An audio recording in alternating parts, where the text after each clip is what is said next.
I've played a ton of first-person shooters over the years, and I think we can all agree that not all of them are as special as Far Cry 3 was around the time it first came out. There was just something so fun about running around the island saving people, hunting, and breaking my own hand back into place about 1,000 times to heal. But what if I told you I can show you a side of this game you might have never known about? I'm about to spend the next 20 hours playing Far Cry 3, and the only rule is, other than scripted events, I can only use the knife as my weapon on the master difficulty. I'm also not allowing the use of the untouchable syringe that makes you immune to damage. Will this be difficult? Yes. Yes, it will. But even I didn't quite know what I was getting myself into here. We start off our journey from the view of our group's vacation footage, before finding out we've immediately been captured by pirates. Somehow we have actually found people worse at stealth than I am, which is saying something considering what happens like 12 seconds into the game. After watching our brother Grant get shot through the heart and have a brisk stroll through the jungle, we're able to begin our adventure for revenge.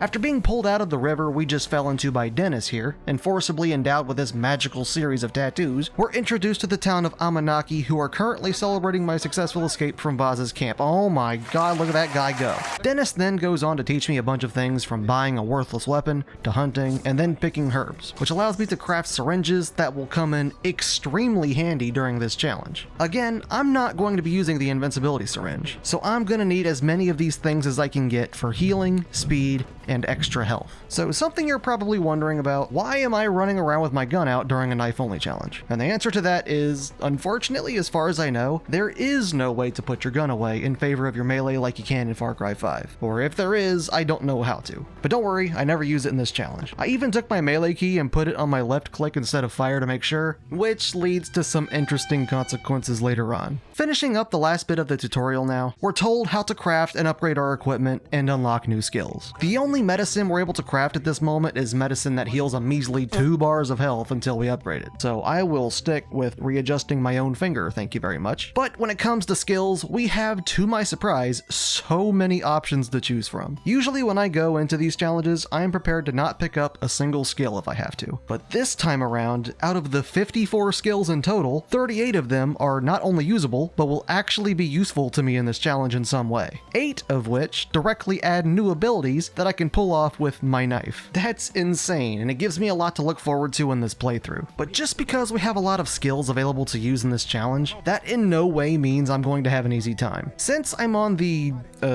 worse than malaria master difficulty, that means enemies are not only stronger, but they're smarter, and apparently they can spawn even more frequently as well. We roll up on our first fight here, and just look at what I had to go through. In my defense, I was just learning what to expect from combat for the rest of the game, but I died here about 10 times in 15 minutes. Since we die in 2 or 3 shots, no matter how much health I have, I really had to experiment with how I'd go about this. Simply running in was a quick way to get killed, and if I did a takedown, I'd be locked into the animation with no invincibility frames. In this specific fight, I was able to kind of sneak around behind them and take them out while my friends were drawing their attention, but I will not have this luxury throughout the entire game, so I need to find better ways to go about combat, and fast. Yay, we liberated this tiny camp.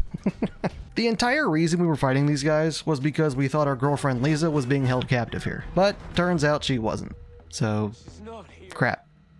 No worries though, about 12 seconds afterward we're told by Dennis that our other friend Daisy was located and is currently being looked over by Dr. Earnhardt, who has a mansion on top of this absolutely massive cliff.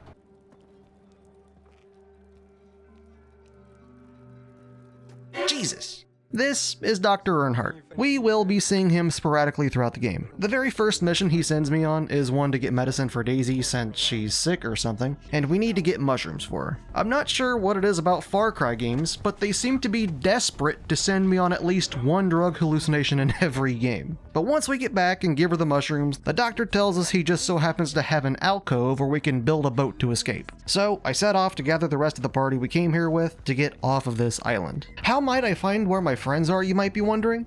I have no dang clue. But luckily for us, we have Dennis on our side, who is apparently all-knowing of everything that's happening on the island at all times. He ends up sending us to a beached ship called the Medusa that's being used by the pirates for communications. All we should have to do is sneak aboard and listen to their radio for like 15 seconds. You'd think it'd be easy to sneak around and simply take down the enemies, right?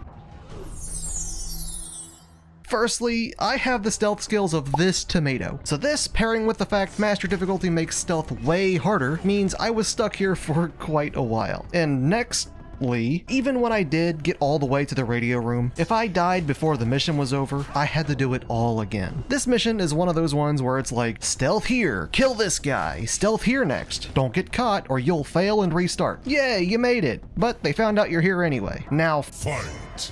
Die and you'll do it all over again.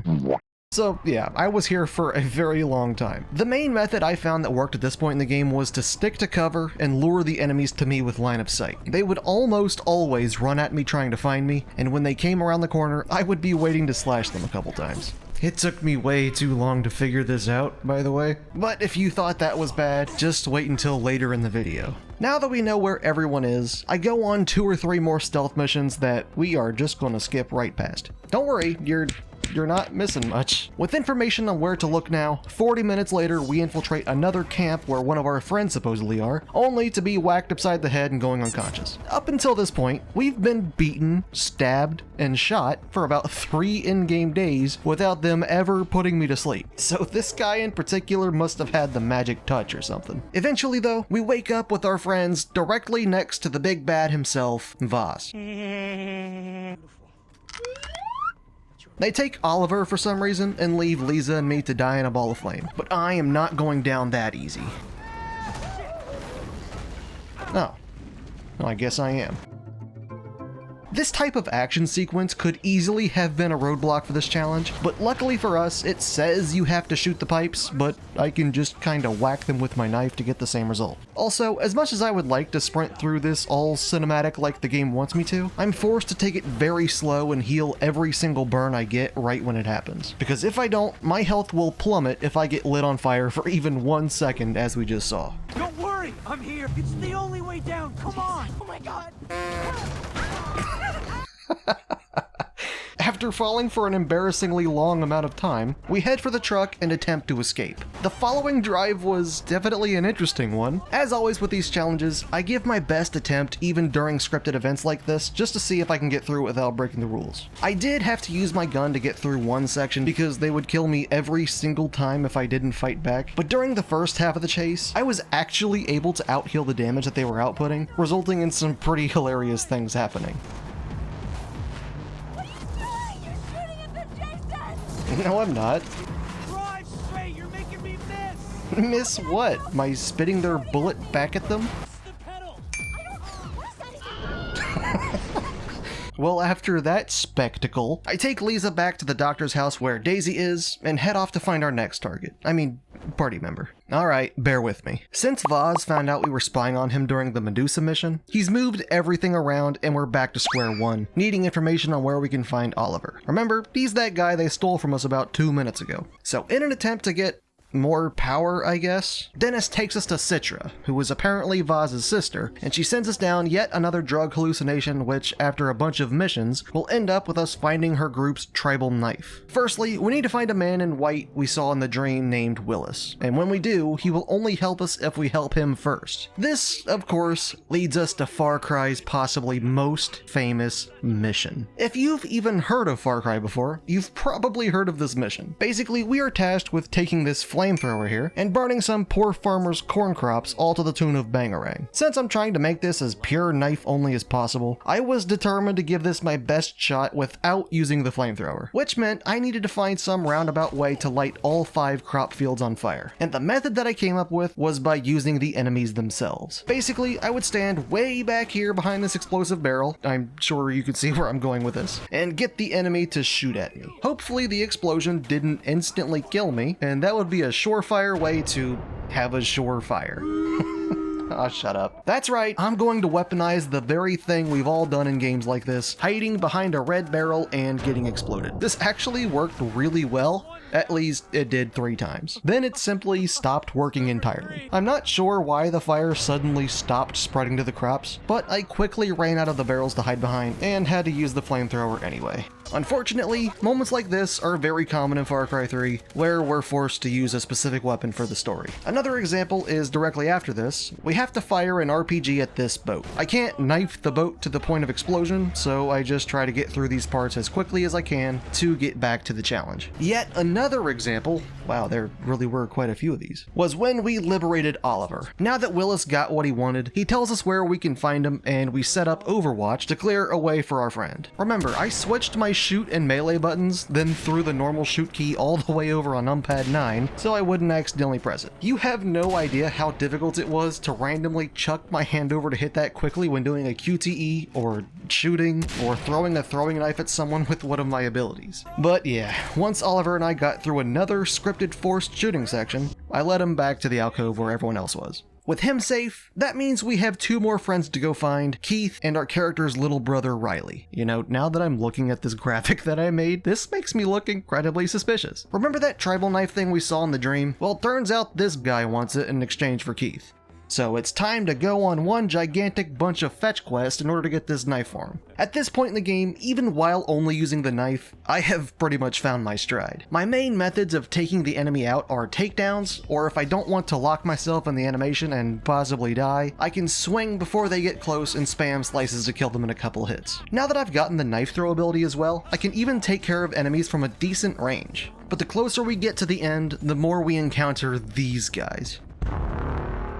There is a skill that we can get to unlock takedowns for heavy enemies, but we'd have to first get a skill that requires us to kill with grenades, which obviously is a no-go for the challenge. So we're forced to take care of them the old-fashioned way, by slicing their legs. I thought it would be way more difficult to take this guy out, but in reality it only takes one more swipe than their non-heavy counterparts. But to do that, we'd still need to get close enough to do so while he's wielding a light machine gun. So take that as you will. The closer we get to the finale, the more difficult enemies we encounter. The more difficult enemies we encounter, the more likely it is for me to get stuck. And let me be the first to tell you, I got stuck so much during this playthrough. The first instance is here during one of the later fetch quests for Keith. What the game wants us to do is run along this bridge and up this slope to access more of the base. But the issue is, there's multiple snipers and a dude chucking endless amounts of Molotovs and grenades at me. Plus 2 more normal enemies waiting for me at the other end of the bridge. Thanks to master difficulty, if I get shot even 2 or 3 times, I die, even with 4 bars of health. Stealth is pretty much out of the equation since the snipers never look away and spot me pretty much instantly. I tried everything. Running across the bridge, not running across the bridge, sneaking until the last possible second and ziplining, doing a weird little stealth dance around this minecart to avoid being spotted until the last second, but nothing worked. It wasn't until this moment in the playthrough that I realized just how good the boosters actually were. Oh my god, why is it so fast? I've gotta say, one thing that's really hard to convey through these videos to you guys is just how long it takes to solve these issues. You're seeing this in, what, 2 minutes of footage? But at the time of recording, this took me over 2 hours and the majority of 2 streams to overcome. But after we got past this part, the rest of the mission was a breeze. And we eventually even found the tribal knife that Buck wants so desperately. We bring it back to him in exchange for our buddy Keith, but turns out Buck wasn't planning on just letting us leave. So now it's time to get ready for a knife fight. I forgot about numpad 9!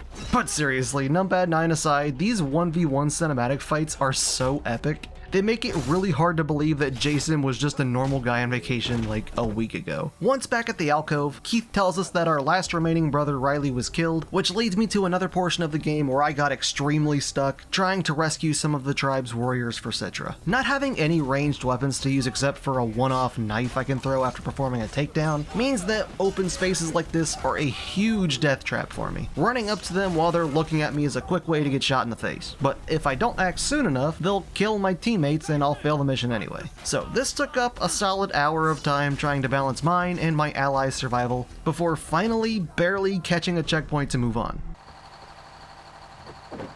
Hey, Jason, you miss me? There weren't any warriors in that truck. I was bamboozled. Also, was this man trained by One Punch Man himself? How does he keep knocking me out in one hit? Vaz somehow comes to the conclusion that simply tying a cinder block to my feet would be a great way to make me not live anymore. Yep, there it is. You'd think this being the third time he's tried to kill me, he'd at least stick around to make sure the job was done correctly. I've skipped ahead a bit now because if I showed every time my progress was halted, this video would be way too long. But just take a look at this clip and let me know down in the comments how many times you think I died here.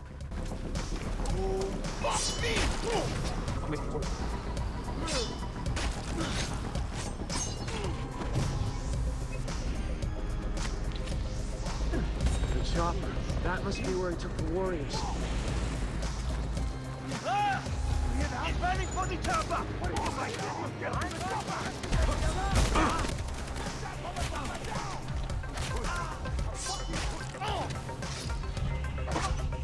Looking back at this now, this almost looks like a speedrun attempt. This only took me 30 minutes to clear this time, but I died here probably 15 times. Every single thing needed to be perfect, and by this point, the challenge devolved into sheer mechanic manipulation. For example, memorize where every enemy is, do a ranged takedown here or I perish. Run in this specific path to avoid detection for as long as possible. Hold the E key here so the game registers I'm holding it down long enough to instantly disarm the alarm as I run by so I don't get killed. Have an endorphin booster ready to go for when this guy shoots at me to instantly regain all of my health plus 4 extra bars. All of this to allow me to get behind this building, and even with all that, there was still a chance I died here as I take out these final enemies because it's so easy to be bursted down to 0 HP. I still think the only reason I made it on this particular attempt was because the heavy that was supposed to be here died to the helicopter propellers. But hey, I will take it.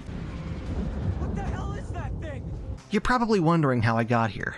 Apparently third time is a charm, and Jason's finally had enough of Vaz trying to kill him. So off we go to his compound for the final showdown. This mission has a range of things I need to do to live, such as sneaking, running away after getting caught sneaking, and then hiding for my life. There are various places in this game where I can kind of just sit and be somewhat safe, and this corner is one of them. For some reason, the enemies just kept coming into this building, and if I was quick, I could pick them off before they even had a chance to spot me. The only real thing about it was taking damage and having to watch this gross healing animation on repeat. When they stopped coming over here to this corner, I simply ran to this building and waited until they came in through this door. Handled correctly, this can be an extremely effective way to take care of the heavies as well. But now it's time for the big bad himself, Vaz. Oh, well, he snuck up on us again. Dude must be a ninja or something. I don't think he actually stabbed us here. I could be wrong, but we're sent immediately afterward into some kind of TV world shadow realm, and there's an endless wave of Vaz's running at me. It's clear the game wants me to shoot these guys as I make my way down this path, but I need to literally carve my own with my knife. If they get too close to me, they'll get an incredibly fast swipe off that's guaranteed to hit and put me in one-shot range. I did some experimenting and found that I can kind of bait their swing out and then go for the kill. Also, if I stay crouched, they might not even see me. In hindsight, I probably should have tested if I could just sneak all the way there without killing any of them. But as we arrive to the real one, we literally go in swinging, leading us to possibly one of the most cathartic payback scenes I have ever seen in a video game.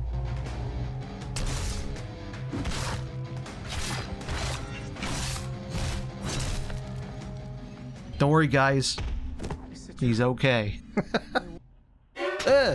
I won't lie to you, with that taken care of, I thought the game was over, like we would see the credits soon or something. But turns out we have a whole other guy to take revenge on. Hoyt Volker. Volker?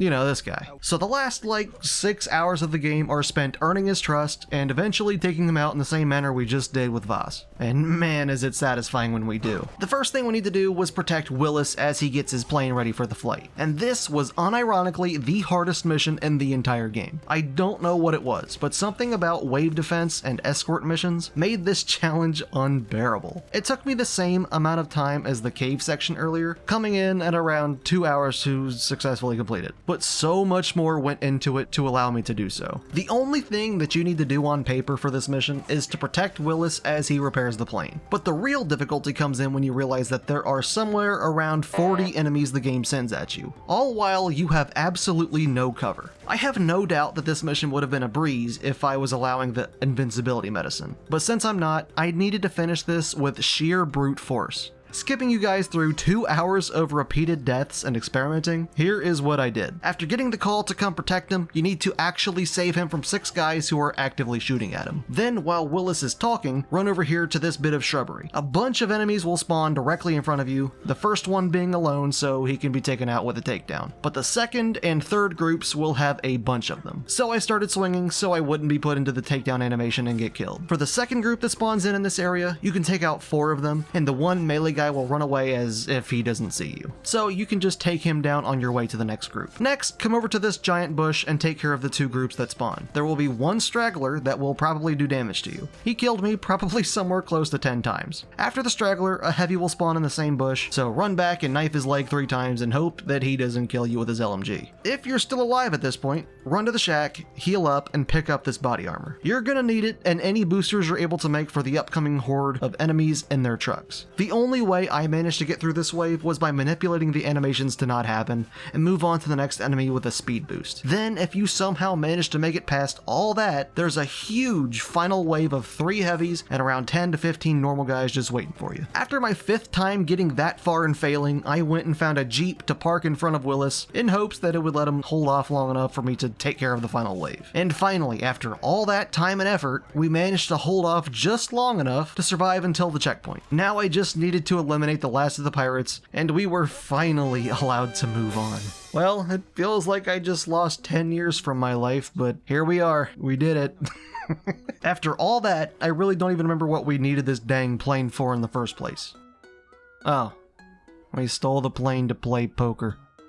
I mean, I guess this is nice. Turns out the whole reason we played here was to talk to this guy named Sam. He's gonna lead me down a whole lot of missions to gain Hoyt's trust and possibly get close enough to take him out. You don't need to know too much about the missions we go on. It's pretty much more of the same. Pretty much all of my progress got halted during 3 sections. The first was when we needed to defuse some bombs and I had to defend Sam from waves of enemies. I know, shocker. The second was a stealth mission. I'm not good at stealth, okay? And third, getting to this guy up on this bridge without dying. It would have been so much easier if I could have just gotten there how I wanted to, but no, I had to do it the boring way. Something else you need to know about the story. Apparently our brother Riley is alive. He's just imprisoned in one of Hoyt's facilities. So the plan now is to take out Hoyt and go save Riley. So there we are, minding our own business, playing poker, having a grand time, when Hoyt starts losing. You know, I can definitely see this being the way Hoyt rage quits a game. Some people might flip the checkers board. Hoyt just goes. It sucks too, I really did like Sam. I wish they didn't do him like that. I really wish they introduced him sooner into the game. Well, obviously I'm not about to take Sam's death lying down. Not only do I have Riley and Grant to take revenge for, but now Sam as well. Remember earlier when I said that Voss's end was satisfying? Well, that's nothing in comparison to this one. I'm already in my stance ready for the QTEs to come flying at me, my hand looking like one of those wire maze things you'd see in a doctor's office, since I'm holding onto my mouse and being ready to click numpad 9 at any moment. I think I'll just let the fight do the speaking for me here.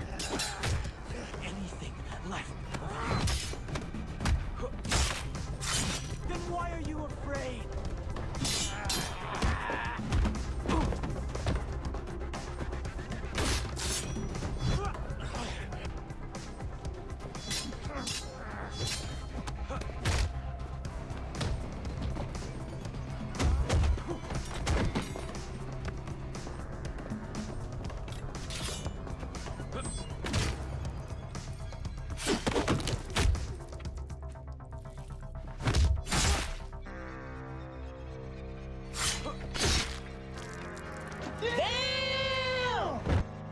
You know, I don't mean to be that guy, but there were a couple gunmen around us when this fight started, and we have no idea what happened to them. Also, where'd the knives go? With Hoyt out of the way now though, we're free to make our sprint for Riley. You know when people say eat lead sometimes? Well, Jason took that literally.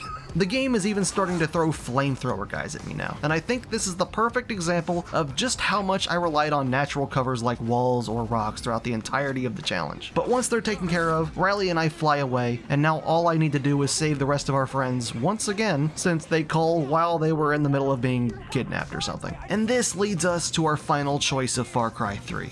I guess Citra and her tribe are responsible for killing Dr. Earnhardt and kidnapping our friends, and now she wants us to be the ones to kill them, to take our spots as the warrior, guitar hero, leader, something or other. There's only 2 endings in this game as far as I'm aware, so I did what any sensible person would do and asked chat which one they would like to have seen. And they wanted the good ending. We refused to kill our friends, disappointing Citra. I don't know, I guess Dennis maybe had a giant crush on Citra this whole time or something. So he attacks us for betraying them, but Citra throws herself in front of the blade and dies in our place. That's kind of the very last thing that happens, as we end the scene off looking into the sky before the sun finally rises and it's replaced with the last look at the dagger that symbolized the monster we'd become.